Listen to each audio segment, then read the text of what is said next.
daquilo que de fato vai ser descontado para a FUNPRESP vai entrar na sua conta individual. Né? 20%, né? Para ser mais preciso, né? 71%. Vamos falar que esses 1% aqui vai fazer a diferença na sua vida. Né? 7% vai ser a taxa de carregamento, né? Na prática a taxa de administração, e aproximadamente 20% vai ser o fundo que vai ser utilizado para pagar aposentadorias não programadas. Então, se tudo der certo, o máximo que você vai obter são os 70%, se tudo der certo. Esse 70% inclui a sua parte e a parte paritária com o governo. Quando você se aposentar, você não pode falar, eu quero fazer um resgate total do que está guardado no fundo. É proibido isso. Você é obrigado a receber mensalmente o que está guardado no fundo. É permitido no FUNPRESP executivo se o valor for muito pequeno. No caso do judiciário não vai ser isso. Você vai ter que esperar, né, o prazo lá estabelecido. E qual vai ser esse prazo? Esse prazo ele é calculado através de uma fórmula baseada na expectativa de vida do beneficiário no momento da sua aposentadoria, considerando o conjunto dos beneficiários que estão vinculados a isso. Então, sequer você vai definir, né, imediatamente se eu quero receber isso em 5 anos, 10 anos, 15 anos ou 20 anos. Isso é a partir de um cálculo baseado que eles chamam de tábua de vida. Né? E aquelas letrinhas miúdas fala que você vai ter que continuar pagando, quando estiver recebendo o benefício, 2,5%. Então já o negócio está diminuindo. Vamos lá, vamos um pouco mais para frente. Denise, que dia, mês e ano você vai morrer? Eu tenho que pensar. Fazer os cálculos. Façam as contas aí. 2005. Que dia vocês acham que vocês vão morrer? Que ano vocês acham que vocês vão morrer? Caso você morra, além da data planejada pelo FUNPRESP, se você tiver essa ousadia, essa audácia, a sua aposentadoria do FUNPRESP vai ser reduzida em 20%. Então, isso é o que eles chamam de sobrevida. Então, o que é sobrevida? Porque, na prática, eu tenho lá uma conta. Né? Eu contribuí durante X anos para uma conta. Essa conta foi acumulada, vou dar um exemplo aqui mais fácil para a gente guardar, aqui, facilitar as contas. Foram guardados mais R$100 mil nessa conta. Foi feitos os cálculos, esses R$100 mil vão voltar para mim agora em 10 anos. E eu não morro em 10 anos. Continuo mais 11 anos, 12 anos, 13 anos. Esses 11, 12, 13 anos, está penalizando o fundo, olha que absurdo aí. Esses 11, 12, 13 anos vai ter que ser pago pelos beneficiários do fundo. Não é o governo federal que vai aumentar a sua participação para pagar esse excedente aí. Então, o indivíduo vai reduzir a sua aposentadoria, mediante do FUNPRESP, em cerca de 20% aproximadamente, e esse custo a mais vai ter que ser diluído para o conjunto dos beneficiários. Certo? Sigamos. Né? Vamos supor que haja um rombo. Né? O José, como você falou, que vários fundos de pensão que estabeleceram, estão submetidos a déficits e a rombos. Né? Vamos supor que haja um rombo. Como é que vai ser pago esse rombo? Eu vou comentar mais para frente o caso da Petrobras. O rombo é de 28 bilhões de reais. A Petrobras dividiu ao meio, 14 bilhões. Os trabalhadores pagam, 14 bilhões a Petrobras vai pagar. No regulamento do FUNPRESP, o rombo vai ser única e exclusivamente responsabilidade do beneficiário. Então, não existe nenhuma participação do governo federal caso haja um desequilíbrio financeiro nas contas do FUNPRESP. Então, veja que eu não estou falando que vai ter rombo necessariamente. Não sou pitonisa, não dá para a gente ficar prevendo que vai acontecer daqui a 10, 20, 30 anos. O que eu estou falando é o seguinte, é um mecanismo em que só existem riscos para o trabalhador, para o servidor. O gestor do fundo, de passagem, tanto na legislação brasileira quanto pelas normas de regulamento do Funpresp, não é responsabilizado pelo eventual déficit do fundo. Porque foi o que foi falado aqui anteriormente. É uma aplicação. A aplicação, né, pode ter lucro e pode ter prejuízo. Se tiver prejuízo, supostamente faz parte do jogo. Né? Então, aquele valor inicial, né, que é aproximadamente 20%, que é destinado ao fundo de cobertura de benefício extraordinário, isso pode também ter variações, né, conforme for a situação financeira do fundo. Passar. Mas passou 2, só mais um. Aí vamos supor que o fundo está com um rombo gigantesco, está tudo errado, não sei o que tal, eu quero sair. Não pode. Você só pode sair se você abandonar o serviço público. Né? Daí você pode garantir o seu resgate. Só que esse resgate vai ser da seguinte maneira. Você vai resgatar a integralidade do que você pagou e apenas uma parte do que o patrocinador, no caso o governo federal, pagou para o fundo. E no melhor dos casos, esse até uma parte, é no máximo 70%. Caso você fique 24 anos, no mínimo 24 anos vinculado ao fundo. Então, menos do que tudo isso, você não pode resgatar da parte que foi dada pelo governo federal. Ou seja, 100% do que... A contribuição pessoal. E até no máximo 70%. Exatamente. Mas para chegar nesse 70%, tem que ter 24 anos. Né? Tem uma tabelinha lá, que às vezes muita informação atrapalha tanto quanto pouca informação. Né? Então, o fato é que o resgate é proibido, a não ser que você saia, né, do serviço público. Vamos supor que eu saio do serviço público, eu continuo no serviço público, mas eu desisto de contribuir. Porque eu vejo que o negócio deu errado e que eu não quero mais contribuir. Eu posso resgatar? Não. Você tem que esperar se aposentar. Para quando você se aposentar, aquele primeiro, mesmo que tenha sido, né, mesmo que tenha parado de contribuir, as primeiras contribuições possam ser resgatadas mensalmente. Nesse momento, também a condição de haver um corte dentro da participação que foi paga pelo governo federal. Pode ir. Quem gere o fundo? Porque tem várias coisas importantes, né? Como é que o fundo funciona? Quem gere o fundo e onde é aplicado? Né? A gerência do fundo ela é feita, 1/3 é terceirizada para instituições financeiras, né? Vão aplicar isso em ações e títulos da dívida pública, e 2/3 são administrados pelos próprios gestores, né? Do próprio Funpresp, ou seja, na prática, pela sua diretoria executiva. Quem né? escolhe isso aí? Vamos falar sobre isso. Né? Pode passar um pouco mais para frente. Né? Não, é nesse site, perdão. É nesse site, desculpa. Como é que funciona isso daí? Então nós temos, como toda organização vinculada a esse tipo de ação, né? Um conselho fiscal, um conselho deliberativo, e uma diretoria executiva. O conselho deliberativo ele é paritário. Metade é escolhido pelos servidores vinculados ao fundo e a outra metade é decidida em indicação do governo federal. Então, na prática, quem decide sobre a gestão cotidiana do fundo é o governo federal. Ele precisa de apenas o voto de um conselheiro eleito pelos trabalhadores para ter maioria dentro do Conselho Deliberativo. Só precisa disso.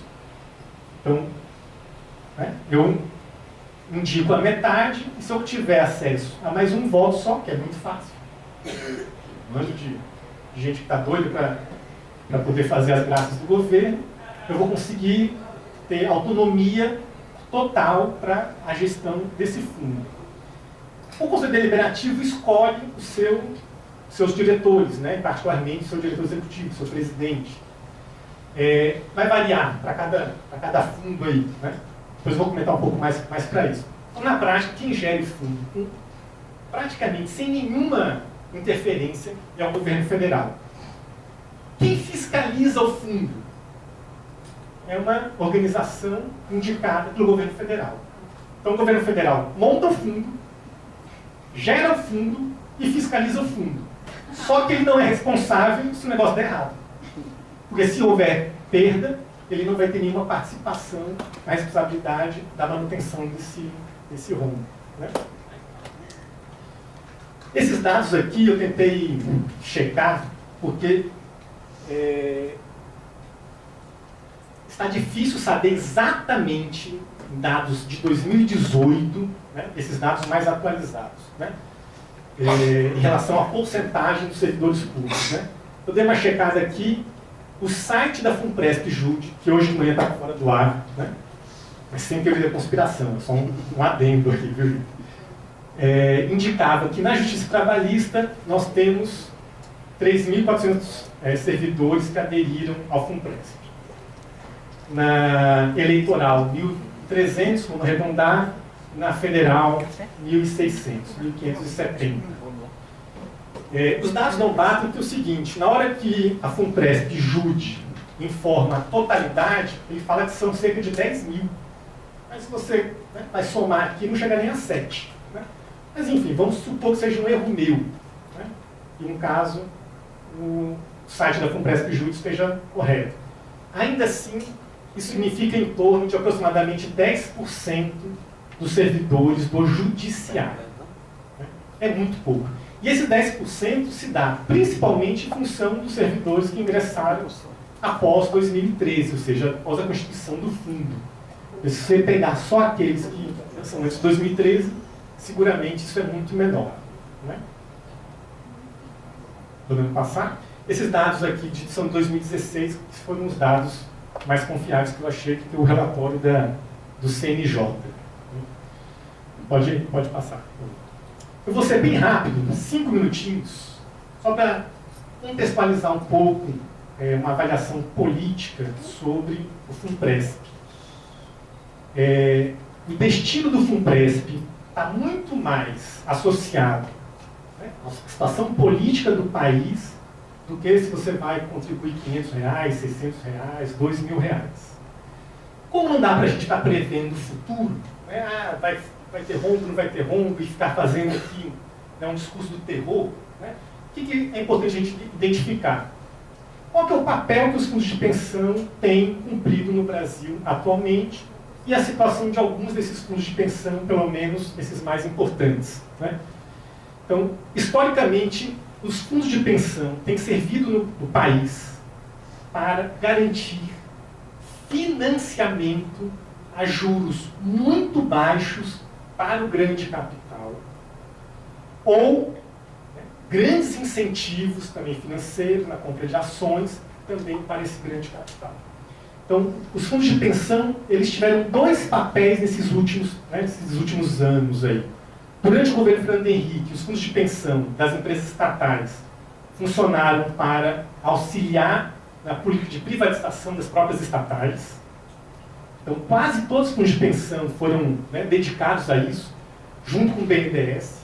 Eles foram atuantes para garantir esse processo de privatização das estatais. E, mais recentemente, com os governos Lula e Dilma, eles foram utilizados para engordar o financiamento, o caixa, daquilo que o governo chamava lá atrás, né, de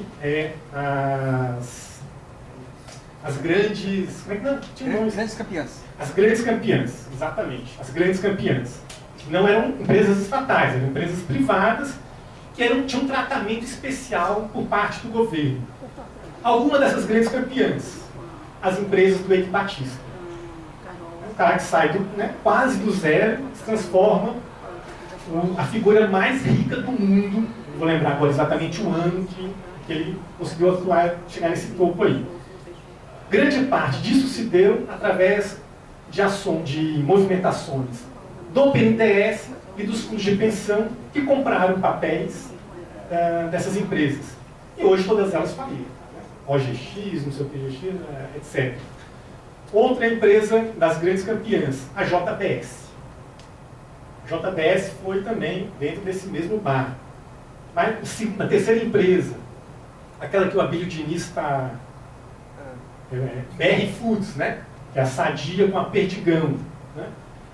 Essa briga, não sei se vocês estão, né, atualizados sobre isso, né? Mas a BR Foods, né, que é a grande empresa na área de alimentação processada no Brasil, né, que é a Sadia com a Perdigão, a fusão das duas com outras empresas menores, é dirigida, na prática, é dirigida pelo Abílio Diniz. Existe uma briga entre os sócios, e a briga é entre o Abílio Diniz e os seus principais investidores da BR Foods, que são a Previ e a Petros. Né? São os fundos de previdência do Banco do Brasil e os fundos de previdência dos trabalhadores da Petrobras. Então, o primeiro papel que os fundos de pensão têm ocupado no Brasil é isso. É uma poupança forçada para os trabalhadores durante 10, 15, 20, 30 anos para fornecer dinheiro seguro e barato para as movimentações de expansão de determinados setores também da economia brasileira. Quer seja a privatização dos anos 90, quer seja as grandes campeãs durante os governos Lula e Dilma. Um outro papel é que alguns desses fundos funcionam como moeda de troca para os seus gestores, indicação dos seus gestores. Então, no caso do Postales, que é dos Correios, era, até pouco tempo atrás, um cargo do PSD. E quem indicava era o Rogério Russo, deputado federal lá do Distrito Federal, né, do PSD. Então, evidentemente que essa ingerência, né, sobre os fundos, inclusive no que se refere à sua gestão cotidiana, é fruto de indicação política e todas as consequências que isso advém. Né? Financiamento dos partidos durante o processo eleitoral, corrupção, fraudes, etc. Para fechar, a Previc, né, que é o órgão que fiscaliza as previdências complementares. Nesses últimos 5 anos, estabeleceu 43 autos de infração para o Postales, 28 para o Petros, 13 8 para a FUNCEF, que é da Caixa Econômica, e 3 para a Previ. Né? Previ está pouco ainda. Viu? Alguns casos recentes. Posso falar sem atrapalhar o negócio? Está gravando. Não, como está gravando, acho que é melhor. Deixa eu ver. Enquanto isso, posso ir falando? Então, alguns casos recentes, né? O Zé Gomes havia comentado aqui. Postales. O Postales é uma sequência de fraudes, viu? Na verdade, houve pelo menos 3 casos específicos de fraudes no Postales. Em relação com o Eike Batista é apenas uma delas. O rombo é de aproximadamente 7 bilhões de reais. Ela está sob intervenção desde agosto de 2017, aproximadamente agosto, se não estiver enganado. Né? Então, a sua diretoria foi cassada e a Previc teve que colocar um interventor. Os trabalhadores da ativa pagam, além da sua contribuição regular, pagam uma taxa extra que varia de 3% a 6%, conforme for o seu salário. E os trabalhadores aposentados pagam uma taxa extra de 20%, de 18%. Além daquilo que eles já pagam normalmente, que dá em torno de 27%. Ou seja, acabou a aposentadoria. De uma categoria que, vale lembrar, recebe. Posso falar sem?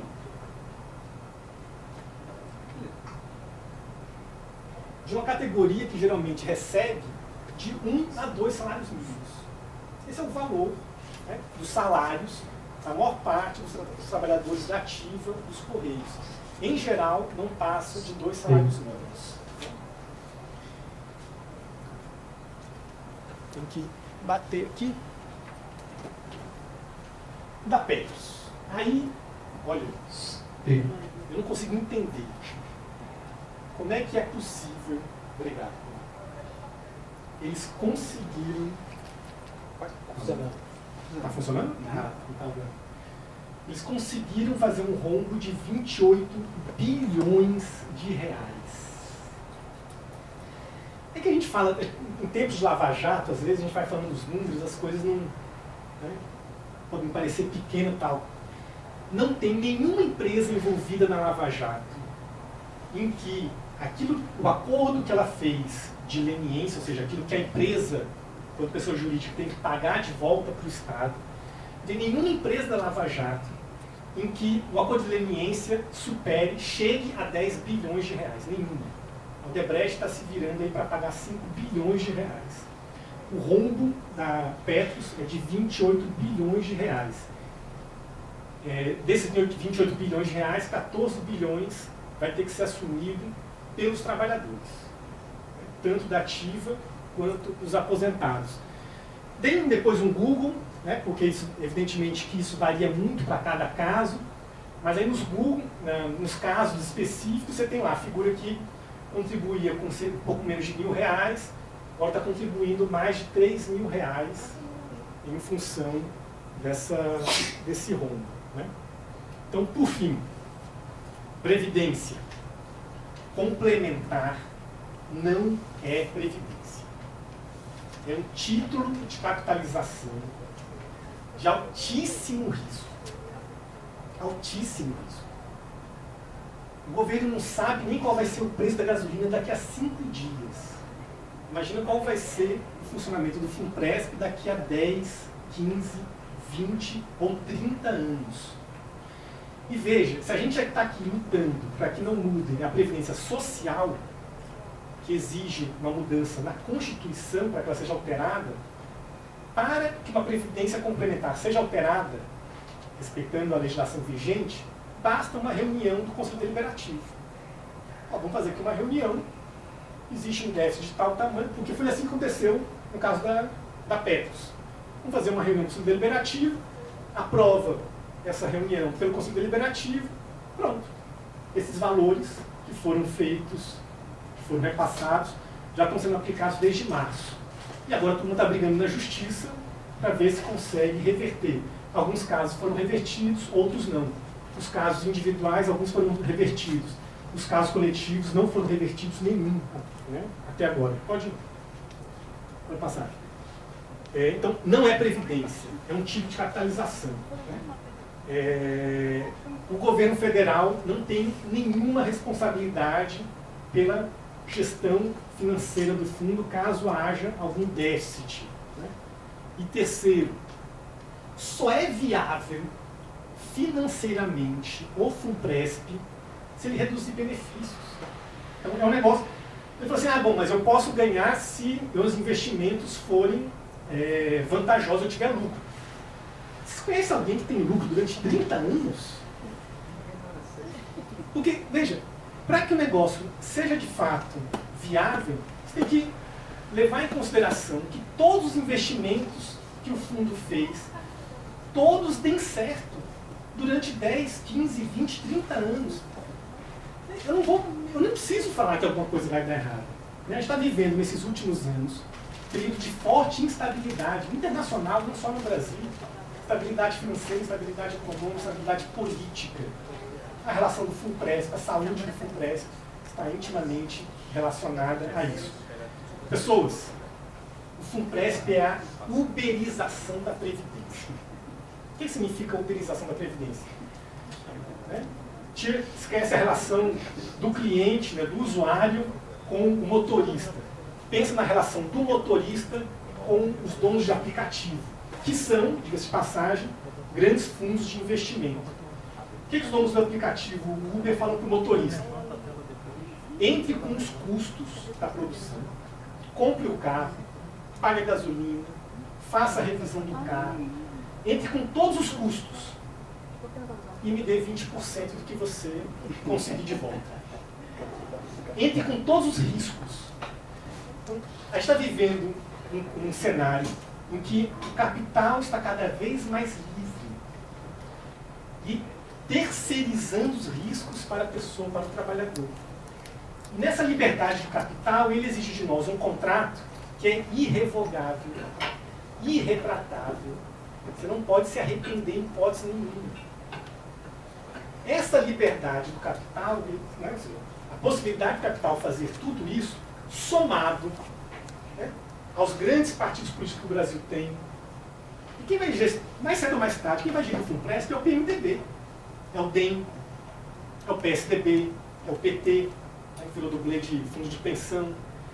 Então, somado o risco financeiro com a situação política do Brasil, é esse setor que vai administrar o fundo de pensão e, na minha opinião, felizmente, um fundo de pensão que poderia ser o maior da América Latina. Talvez não seja pela resistência dos servidores. Poderia no sentido de número de pessoas, que são aproximadamente 1 milhão de servidores. Né? Atualmente, o postal tem cerca de 400.050 aproximadamente. Então, supondo, né, que o conjunto desses servidores entrasse no fundo de pensão, seria o maior da América Latina. Sem precisar mudar uma lei, eles teriam liberdade para investir, né, o conjunto dessas fontes de financiamento. Então, não. Chega de uberização do trabalho, chega de terceirização da precarização. Né? A minha sugestão para que os colegas que estão em dúvida, né, eu vou fazer isso pelo menos, é não fazer a migração em hipótese nenhuma e lutar contra a reforma da Previdência no primeiro dia que terminar as eleições, voltar a lutar contra a reforma da Previdência no primeiro dia que terminar as eleições nesse país. Muito obrigado, pessoal. Daniel, antes de encerrar, só de passar o papel aqui, lá na Justiça Federal foi um emissário lá, dos defensores do FUNPRESP, que disse que migrou, é do Ministério Público, foi para o FUNPRESP, mas ele não foi na condição que ele está propondo que as pessoas migrem. Ele foi, como é o nome da condição dele? Você lembra dele? Autopatrocínio. Isso. Patrocinador. Certo? Quer dizer, o cara vai tentar convencer você a migrar para uma desgraça dessa, mas ele não migra totalmente, ele entra naquela condição que ele pode sair, desistir, mas você não pode. Pessoal, vai abrir agora para as perguntas, vocês podem, eu quero fazer uma pergunta para eles. Inclusive, eu quero fazer a pergunta em cima dessa palestra que a gente viu, porque é preciso que alguém responda as perguntas que a gente fez lá. Por exemplo, ele falou o seguinte, ele disse que vai passar a reforma da Previdência, ele falou que vai passar a reforma da Previdência, e que provavelmente nós vamos ficar sem nada. Então, é preciso migrar porque nós vamos ficar sem Previdência. Se passar na Previdência, se tornar algo que vai ser melhor para a gente migrar do que esperar pelo Estado. Aí nós perguntamos, mas se o governo não tem dinheiro para pagar a Previdência, o que garante que o FUNPRESP vai ter dinheiro? Aí ele falou, é porque o FUNPRESP não tem nada a ver com o governo. A resposta que ele deu. Então, ele quis dizer o seguinte, que o governo pode quebrar, o FUNPRESP não. Outra pergunta que nós fizemos é com relação à gestão. Porque todo mundo diz assim, porque os fundos que ele quebraram por causa da gestão. Somos nós que vamos gerir. É a categoria que vai gerir. Eu queria falar sobre isso, porque é a categoria de cada fundo também que gere, né? Mas que existe a questão política que é importante. Então, o nosso é diferente nisso, o nosso é diferente do FUNPRESP do Executivo, dos outros fundos. Então, a terceira pergunta. A outra pergunta é, se realmente o plano quebrar, o FUNPRESP quebrar, nós podemos, sei lá, buscar alguma justiça, alguma garantia, alguma coisa, porque não ficar sem salário depois de aposentado é complicado. Né? Já pensou? 60, 70 anos de idade e perdeu dinheiro? Então, é muito triste. Então, se por acaso sair do FUNPRESP e o plano quebrar, o que se pode fazer para se arrepender? E qual é isso aí? Os dois. Vai responder em bloco, fazer perguntar. Sim. José, mais alguém quer fazer pergunta? Gerard, vem cá. Porque tá gravando. Tá gravando.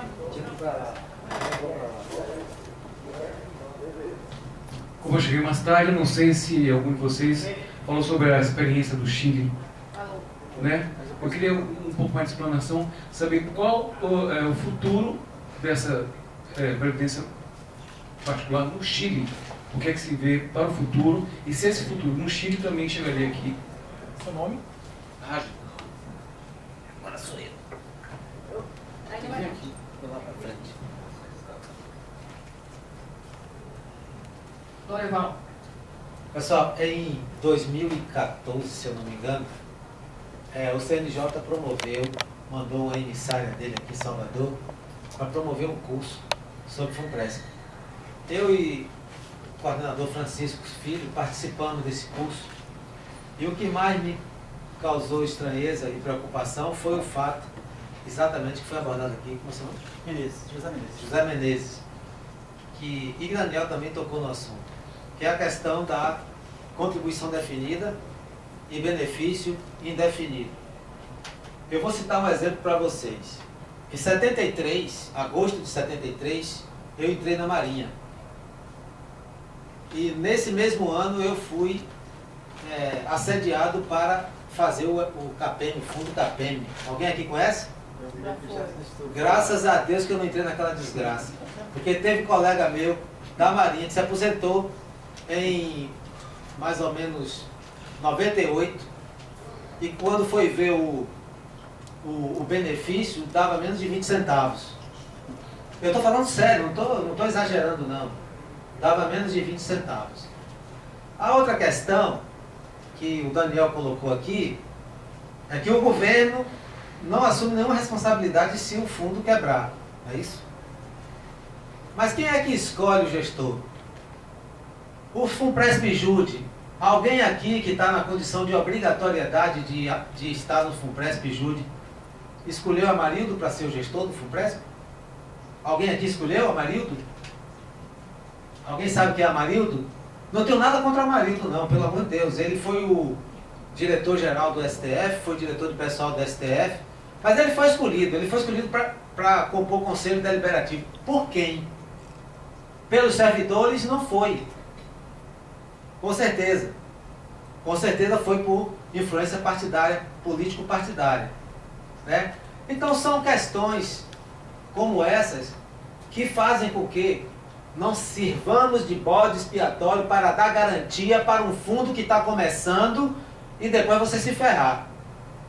Deixa ele crescer paulatinamente, se puder, com os que são obrigados a partir de 2013 a estar lá.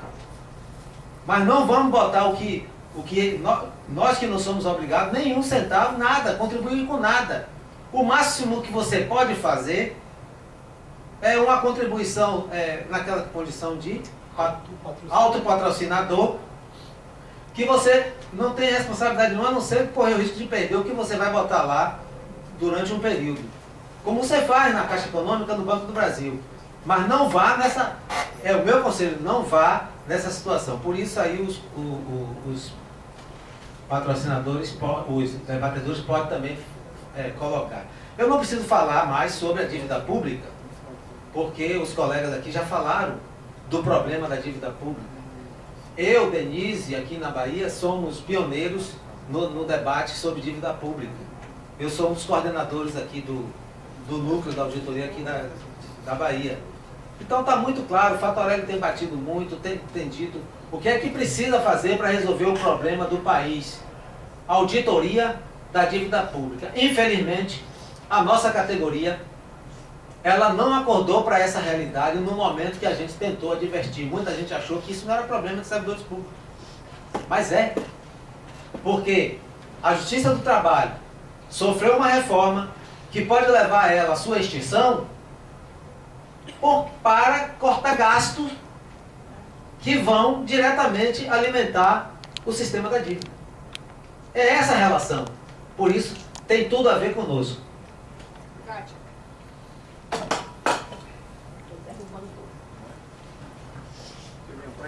A preocupação é a seguinte, o pessoal de 2013 vai ser obrigado, né? Mas eles estão, parece, com a política de inserir todo mundo, né? O antes de 2013, parece que eles estão numa tentativa, não sei se aumentando muito a previdência nossa que nós estamos, Eu acho que, eu queria saber de vocês se tem alguma medida maquiavélica para aqui, porque o que o pessoal trouxe, eu não sei, vocês assistiram aqui a palestra, né? Alguns colegas falaram que, assim, eles querem, agora eles estão chamando, né? Mas, assim, alguma medida que eles possam fazer com que todo mundo, mesmo antes de 2013, tenha que ir para esse fundo, tem alguma coisa assim nebulosa nesse sentido, porque parece assim, não só o aumento de 11% para 14%, ou 15%, 17%, né, do nosso INSS, mas se ele teria, ou se estão sabendo de alguma outra medida para que todo mundo, obrigue para todo mundo a ir para esse plano aí. Mais alguém? Ninguém mais? Vou então passar aqui para os palestrantes responderem e fazer as demonstrações finais. Certo? Quem começa? Começa. Não.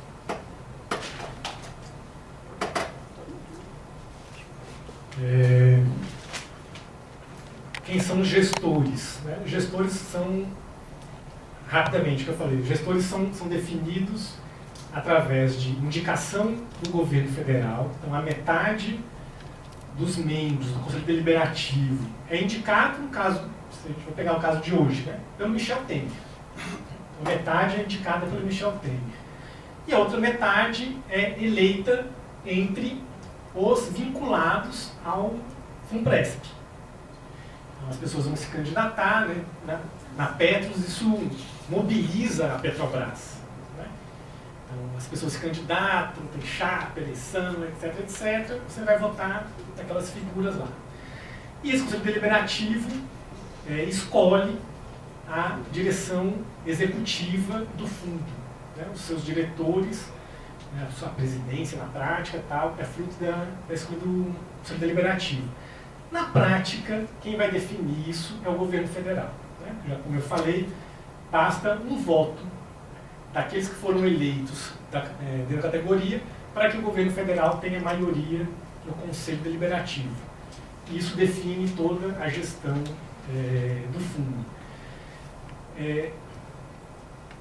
Veja, quando se fala... Desculpa, a palestra que vocês tiveram aqui anteriormente foi feita por quem? Qual é o cargo? Você sabe que foi um procurador do Ministério Público do Trabalho.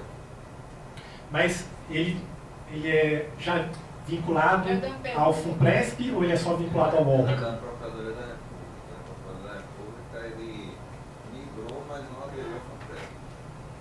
Ele faz autogestão. Certo, entendi. Ele foi para um fundo de complementar, mas não do FUNPRESP.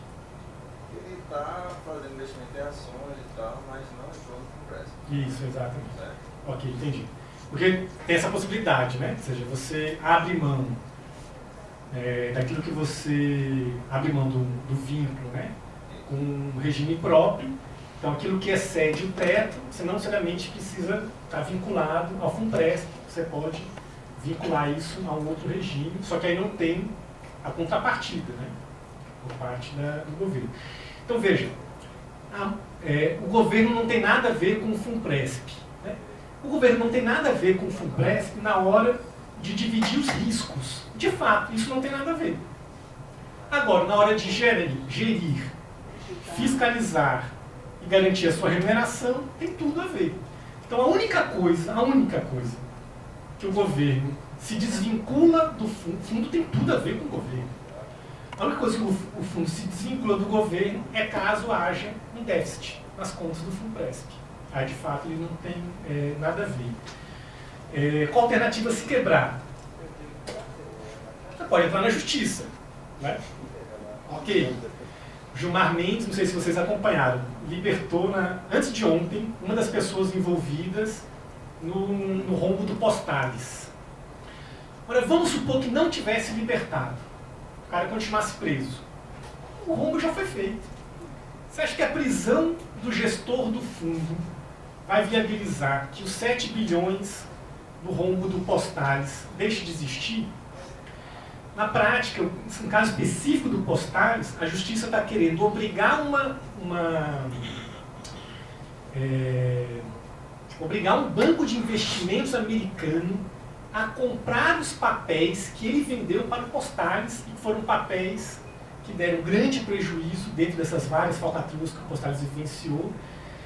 O Ministério Público está tentando fazer com que o banco de investimento, que é um banco americano, né, seja obrigado a recomprar esses papéis. Enquanto isso, né, na prática, já existe a cobrança dos trabalhadores do Correio para que esse rombo, seja minimamente sanado. Então, e quando no caso do Petros, 28 bilhões, a Petros faliu. O nome correto para isso é o seguinte: a Petros faliu. Só que ela não faliu porque ela não pode falir, porque a Petrobras tem que continuar existindo. Mas na prática, nenhum fundo, no patamar que o Brasil tem, de um fundo que não chega a 100 mil trabalhadores. A Petros não chega a 100 mil, são 80 mil beneficiários aproximadamente. Um fundo com 80 mil beneficiários e 28 bilhões de dívida. Isso é falência. Qualquer país do mundo se chama falência. Só que ela não pode falir, porque na verdade a Petros está vinculada à Petrobras. Então, na medida em que a Petrobras ela tem metade dessa responsabilidade, ela vai pagar 14 bilhões, ou seja, nós vamos pagar, né, 14 bilhões, nós é que vamos pagar, é óbvio, né? E depois 14 bilhões os seus próprios assegurados. No caso do Funpresp, você não tem nenhuma Petrobras para vender gasolina, diesel e tal, para tentar cobrir esses 14 bilhões. O Raj perguntou sobre o Chile, Menezes vai tratar mais sobre isso. Então, para terminar aqui minha fala, veja, a adesão à Funpresp em nenhum caso é obrigatória, nenhum. Ela é automática para aqueles servidores, né, recentes, né, aqueles frutos de 2013 para cá. Né? Ela é automática, mas ela também não é obrigatória.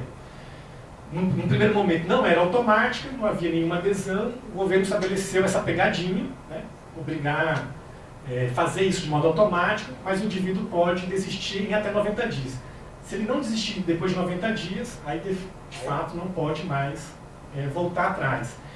Então é um obrigatório sem avisar que é obrigatório, né? Porque na prática acaba a figura que entra no serviço público, assim que entra, ele não precisa nem assinar mais nada para ter consciência do que está acontecendo. E ele só vai saber disso na hora que ele vê o seu contra-cheque, para aqueles que têm essa preocupação e tudo mais. A turma que é antes do Funpresp, supostamente o incentivo é isso que o governo chama de benefício especial, né? Que a turma pós-Funpresp não tem. Seria uma parte daquilo que o indivíduo vai receber especificamente do governo para além do teto. Mas isso já está com a Previdência Social. Não faz sentido nenhum isso daí. O governo fala da isenção do imposto de renda. Mas vale lembrar o seguinte: essa isenção do imposto de renda não cobre aquilo que o Funpresp gasta para poder garantir o seu funcionamento. De tudo que você paga, apenas 70% vai para o fundo individual. Os outros 30% ou vai para aquilo que eles chamam de fundo complementar, ou vai para a taxa de administração. Então, na prática, isso é muito superior àquilo que seria a isenção do imposto de renda. Bom, se quebrar, eu diria, vai nos pegar no momento mais frágil da nossa vida. No momento em que nós não podemos fazer um novo concurso, no momento em que nós não temos mais como vender a nossa força de trabalho, ou seja, no momento de maior fragilidade. E eu sempre digo, não deixe sua velhice gerida pelo mercado de capitais. Não deixe. A última coisa que você deve fazer é deixar os especuladores desse mundo, do sistema financeiro, definir o seu futuro. Porque é um momento de maior fragilidade. Eu vejo casos assim de pessoas que apostaram na KPN. Foram 2,5 milhões que perderam. E perder no momento que você não pode mais perder. Ou seja, previdência é uma coisa. Como você bem colocou, isso aqui é capitalização. E capitalização é cassino. Você pode ganhar, mas Historicamente, eu tenho um estudo sobre a evolução do mercado de capitais. No longo prazo, é perda. Quem aplicou em ações nos últimos 20 anos no Brasil, se ele tivesse deixado dinheiro na poupança, ele teria ganho mais. Então, perder no momento que não podemos perder. E é seu dinheiro. Mas o que significa isso? Você, ao entrar no fundo, você assimila um comportamento que você é trabalhador, aí você está associado com capital. Eu fico imaginando a reunião do Conselho de Administração da Oi. A Andrade Gutierrez, duas empresas, a Carlos Gereissati e Fundo de Pensão do Banco do Brasil, da Caixa e da Petrobras. E Petros. Olha, o que significa isso? Eu digo que é a forma mais sofisticada de conciliação de classe. Porque ali, qual é o interesse de cada segmento? Os donos da Andrade Gutierrez e da Carlos Gereissati, o que eles querem? Aumentar o grau de exploração, para ter mais dividendos, para que eles se apropriem de trabalho excedente. Qual é o interesse indireto ali dos representantes dos fundos? É o mesmo. Isso para mim é muito, muito grave. Porque é